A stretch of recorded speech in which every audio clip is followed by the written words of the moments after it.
Alright, welcome back. This is the beginning of Unit 2. We're going to be talking about systems of equations. The first thing we're going to address with systems of equations is the type and number of solutions that you can have. So I found some space down here below, and I want to talk about systems of equations and their solutions. So one possible is one solution where the two lines intersect one another. Another type is no solution, where the two equations are parallel to each other. And then the third type is infinite solutions, where one line is directly on top of the other, which is known as coincident. We're going to explore these solutions now. So the first thing I want to do for question number 1 is I want to get both of these into y equals format. But before I do that, I want to do some observing. Notice that I've got an equation which has some very similar numbers in it in the second equation. So I'm going to use a little bit of logical reasoning here, and I'm going to multiply back the fraction 3 through the entire equation. If I do that, the resulting equation becomes 3x plus 7y equals 22. Now you can notice that equation 2 and equation 1 are the exact same. Therefore, the answer would be two lines that are directly on top of each other, otherwise known as coincident, and the solution is infinitely many solutions. Number 2, we're going to go ahead and address this situation in the same way. Notice that the first one is solved for y and the second one is not. We're going to solve the second one for y and see what result occurs. But you'll notice as I'm doing this that there are some similarities in the coefficients of x and y. That should be a clue for you that there is going to be some similarities in the solution that we get. Divide both sides by 2. And my second equation is y equals negative 5 over 2 times x minus 8. You'll notice that the slope of both of my lines is the same and the y-intercept is different. Therefore, these two lines are parallel to each other and the answer is no solution. As you're going to see quite a bit throughout this series of notes, you're going to want to pause the video, work through these on your own, and then check your answers compared to mine. At this point, please pause the video and do this work ahead of me, and then check your answers once you're done.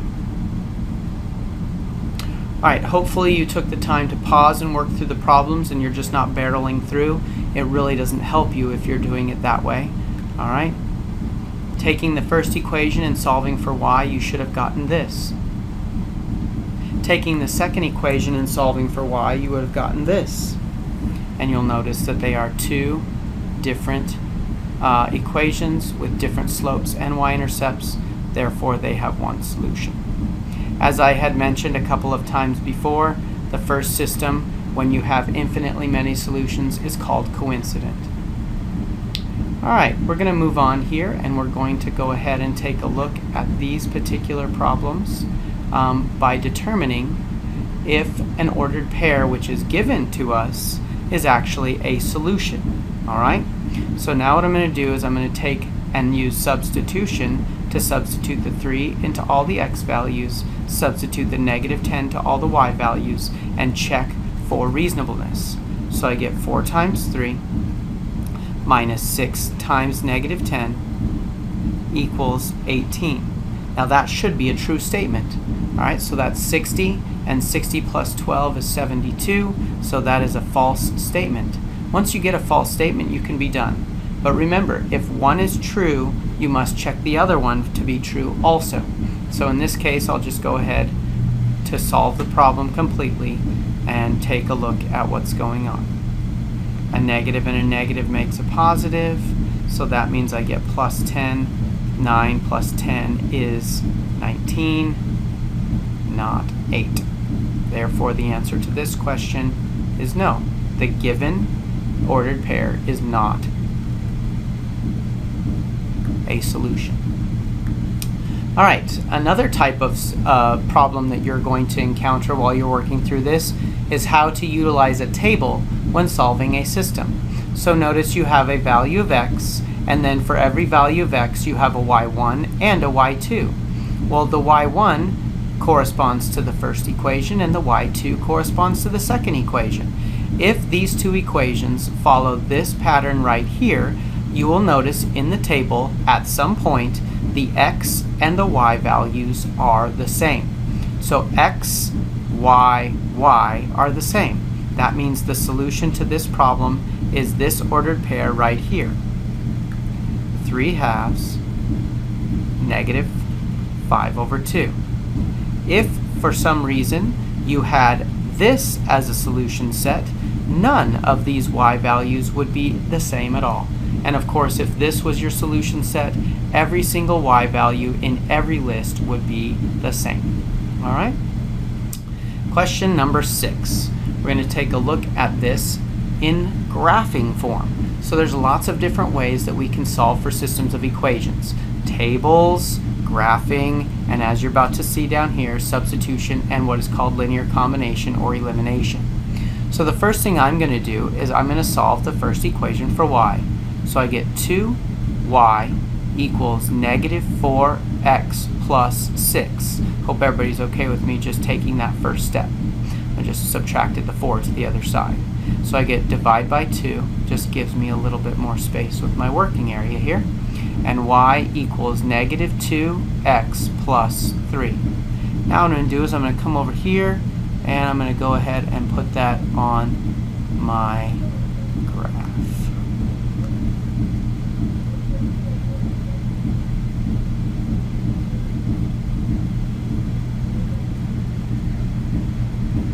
Okay. Next thing I'm going to do is I'm going to come over here and I'm going to solve the second equation. And that's going to be y equals x plus 3. And that I just moved the x the other side using addition. So that means here I'm going to put that and go ahead and put my slope in, and then I'll follow up with my line, which is going to be right there. Okay? The solution to this system of equations is the place where the x or the two graphs intersect one another, and that is going to be at the ordered pair 0, 3. All right, question number 7 and 8 refer to the use of substitution to solve a problem. So the first thing I'm going to do is I'm going to pick an equation to solve for a variable. The first one looks a little bit tricky, so I'm going to leave that one alone, and I'm going to go straight to the second one. By moving the 9x, I get y equals 9x plus 1. I'm going to use substitution to take y out of the first equation and substitute this in for that y variable. Okay? So I'm going to get 2/3 x plus 1/3, and here comes the substitution. Instead of writing y, I'm going to write what y is equal to. 9x plus 1 equals 2. Use order of operations properly, so I get 2/3 x plus 9/3 x. I'm just going to leave that there. Makes it easier to add those later. Plus 1/3 equals, and I'm going to go ahead and switch this because I know I'm going to have to do it eventually, so I might as well switch it now, and that's going to be 6/3. So for those of you who didn't see that right away, I'm just making a common denominator because I'm going to have to make a common denominator later. All right, so I get 11/3 times x equals 6/3 minus 1/3. Just move the 1/3 to the other side when I did this, save me some space. All right, the next step I'm going to take is combining like terms. I get 11/3 times x equals 5/3. Multiply by reciprocals. Remember, we don't divide fractions. We multiply by their reciprocals. That's 3/11. And then I get that to cancel, so I get x equals 5/3. over 11. Now up here, nice enough, I'm going to go ahead and substitute that back in. Alright, so I'm going to get y equals 9 times 5 over 11 plus 11 over 11. Now the reason I'm going to do that, obviously, is because I need to have a common denominator anyway, so I might as well have it now. So it's going to be y equals 45 over 11 plus 11 over 11, which gives me 56. So that means my solution to this is going to be x equals 5 over 11 and y equals 56 over 11. And that's the solution to my system. Alright, like I said, you're going to pause the video, solve the second equation, and then you're going to have the opportunity to check your work compared to me. Okay? So pause it now. Please make sure that you work ahead. Don't wait for the video and then just copy things down. Actually get ahead and work on it. Alright, your solution is, looks like that. Alright, number 9. Now we're going to use a different form of method for solving systems of equations called linear combination. Linear combination is also called elimination. And the reason it's called elimination is because we're going to use combining of like terms to eliminate one of our variables. Alright? So the first thing you want to do is you want to look for a negative and a positive switch. So notice both the x and the y variable have one positive value of x and one negative value of x in each of their respective columns, I guess would be the best way to describe it. Then what you want to do is you want to figure out which variable can switch into the other one, and if that's not possible, then you've got to do some sort of combination of multipliers in order to make that occur. So in this particular case, you'll notice that I can't turn the 2 into a 5 by multiplying the 2 by a whole number. Likewise, I can't do anything with the 3 and the 4 either. So I'm just going to pick one of these variables, and I'm going to multiply the second equation by the coefficient that's in the first equation. Likewise, I'll do the same thing here. Okay? Now by doing this, both of the x values are going to have a coefficient that's the same, and that is 10.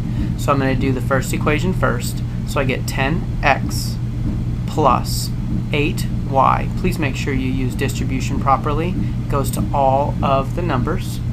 Right? Now I'll switch my color here so it makes some sort of differentiation. Negative 10x minus 15y equals negative 5. Distribute to all of your values.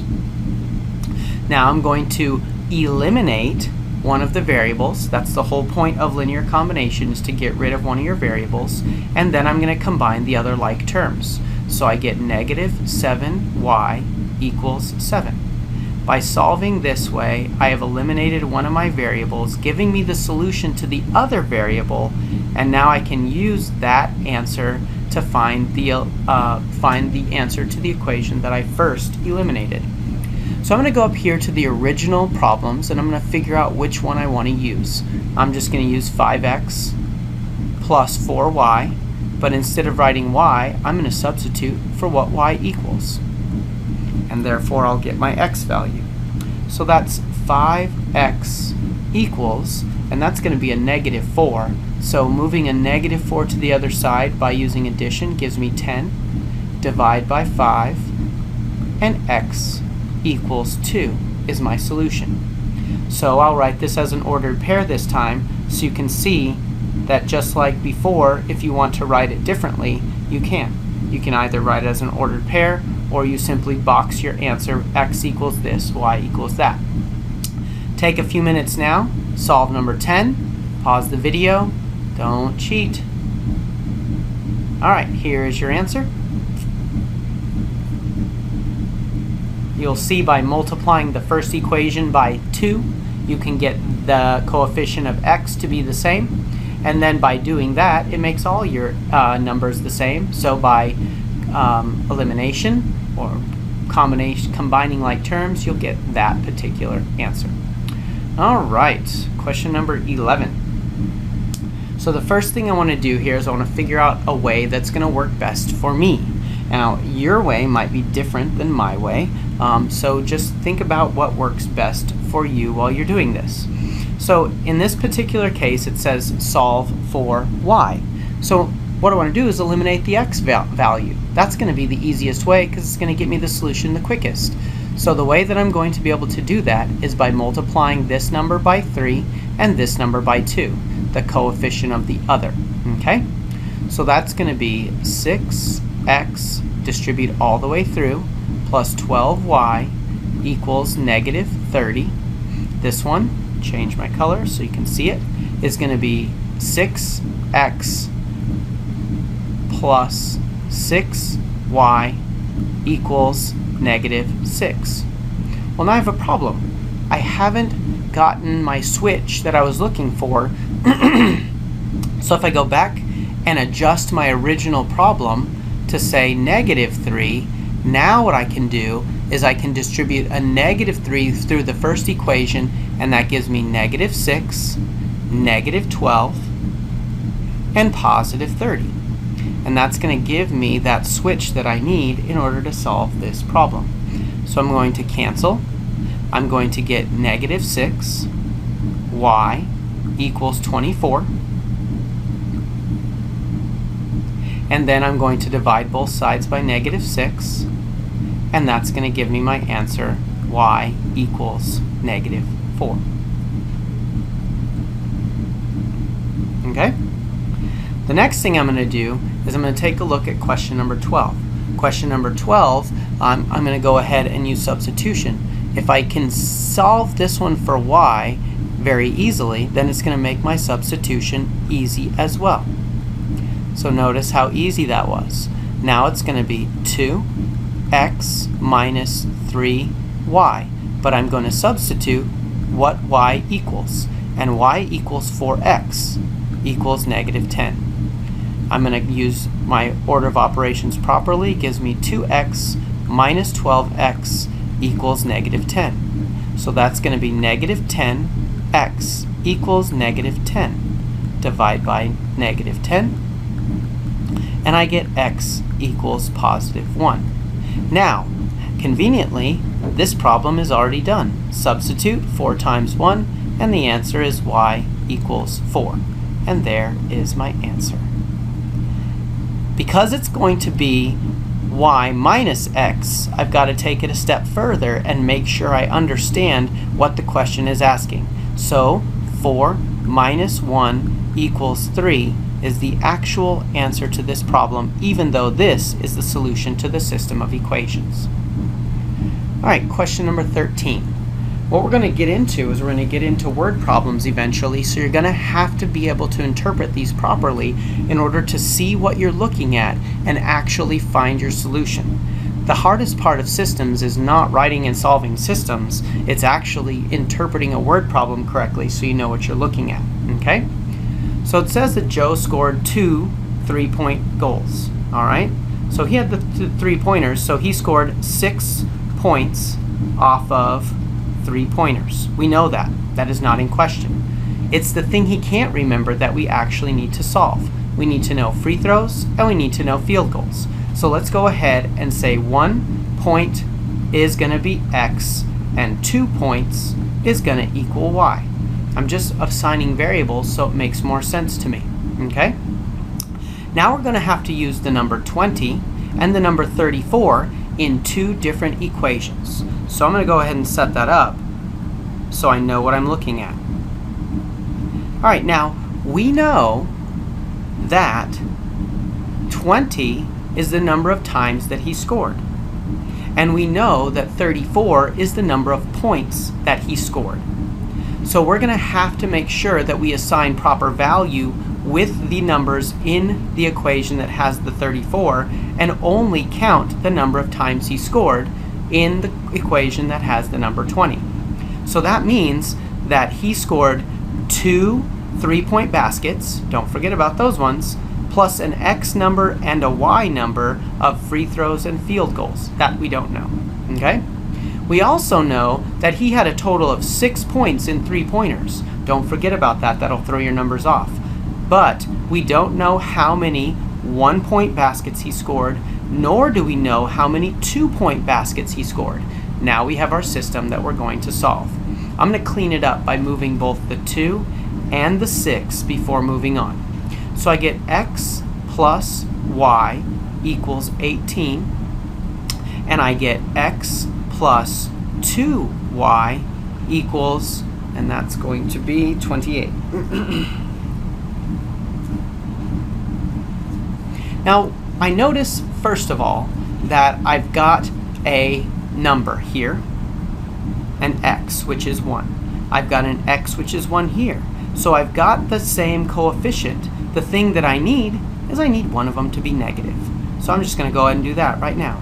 Negative X minus Y equals negative 18. Linear combination allows me to eliminate the X's. Combining like terms gives me Y equals 10. Now the next thing I'm going to do is I'm going to take this and put it back into the original equation. I'm going to figure out what he has for the other. Okay? So that means it's going to be X plus 10 equals 18. Subtract 10 to both sides, and now I get X equals 8. How many free throws did Joe make? Free throws were 1 point. 1 points were assigned as X. X equals 8. He scored 8 free throws. We're going to have plenty of time to work with these, so please make sure that you are solidifying your practice and getting this right so that you can be very comfortable with systems of equations.